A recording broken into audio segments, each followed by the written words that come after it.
අයිබෝන් GIS with Sam channel එකත් එක්ක එකතු වෙලා ඉන්න ඔයාලා සියලු දෙනාටම.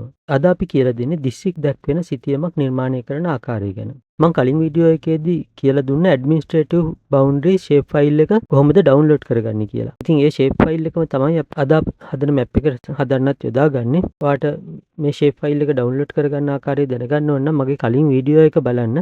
ඒ වීඩියෝ එකේදී මම ඔයාලට කියලා දුන්නා data exchange එක හරහා කොහොමද මේ පරිපාලන සිතියම් download කරන්න කියලා. ඉතින් ඒකෙදි මම කියලා දුන්නා ශ්‍රී ලංකා සිතියම, පළාත් සිතියම, දිස්ත්‍රික් සිතියම, ඒ වගේම ප්‍රාදේශීය ලේකම් කොට්ටාස සිතියම, වගේම ග්‍රාම නිලධාරී කොට්ටාස සිතියමත් download කරගන්න ආකාරය. ඉතින් මේ download කරගත්ත shape file වලින් ADM2 කියන shape file එක තමයි අද අපි භාවිතා කරන්නේ. ඒක ඔයාලට QGIS software එක open කරලා add layer option එක භාවිතා කරලා ඒක QGIS එකට layer එකක් විදියට add කරගන්න. ඉතින් මේ shape file එක search කරද්දී ඔයාලට මෙන්න මේ option එකෙන් all files කියන තැන S3 shape file කියලා වෙනස් කරගන්න.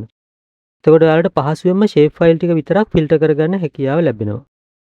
ඊළඟට ඔයාලට කරන්න තියෙන්නේ මේක ඔයාගේ working folder එකට export කරගන්න එක. මේක පුළුවන් right click කරලා එන menu එකෙන් export feature එක තියෙනවා. ඒකෙන් save features as කියන option එක select කරගන්න පුළුවන්.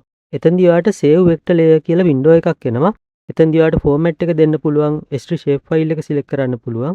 ඊට පස්සේ file name එක කියන තැන අග තියෙන තිත් තුන click කරලා ඔයාලට අවශ්‍ය සුදුසු location එකක් දෙන්න පුළුවන්. ඊට පස්සේ මේක save කරන්න district boundary කියන නම දාලා save කරන්න.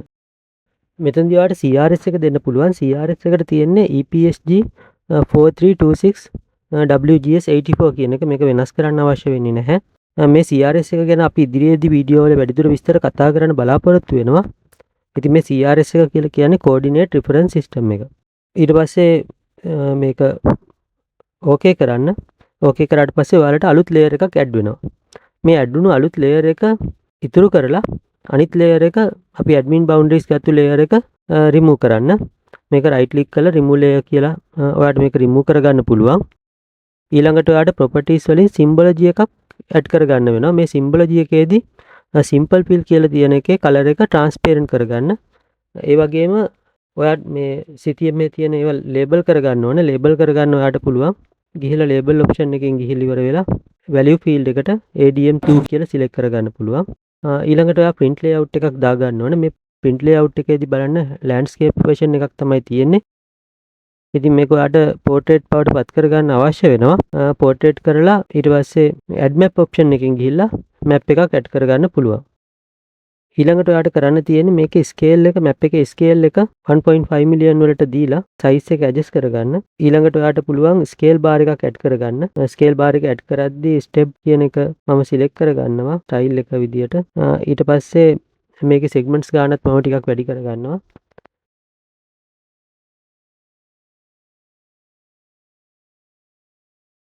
ඊළඟට ඔයා north arrow එකක් add කරගන්න. north arrow එක ඔයාට අවශ්‍ය විදිහකට වෙනස් කරගන්න පුළුවන් ඒකේ හැඩය. ඊළඟට legend එකක් තමයි ඔයා add කරගන්න ඕන. legend එකත් පහසුවෙන් add කරගෙන ඊළඟට ඔයා මේ label එකක් විදිහට map එකේ නම add කරගන්න. ඊට පස්සේ මම මේකට ශ්‍රී ලංකා කියලා දෙනවා.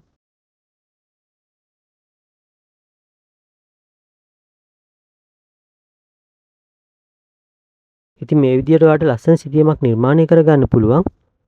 ඉතින් ඔයා නිර්මාණය කරගත්ත ලස්සන සිතියම ඔයාට PDF එකක් විදියට එහෙම නැත්නම් image file එකක් විදියට export කරගන්න පුළුවන්. මේ විදියට ඔයා image එකක් විදියට export කරගන්න. ඒ වගේම PDF එකක් විදියට උනත් ඔයාට export කරගන්න හැකියාව තියෙනවා. ඉතින් මේ channel එකත් එක්ක දිගටම එකතු වෙලා හිටිය ඔයාලට මම හිතනවා යම් කිසි දැනුමක් ලබා ගන්න පුළුවන් වුණා මේ QGIS භාවිතයෙන් map එකක් සකස් කරන ආකාරය පිළිබඳව.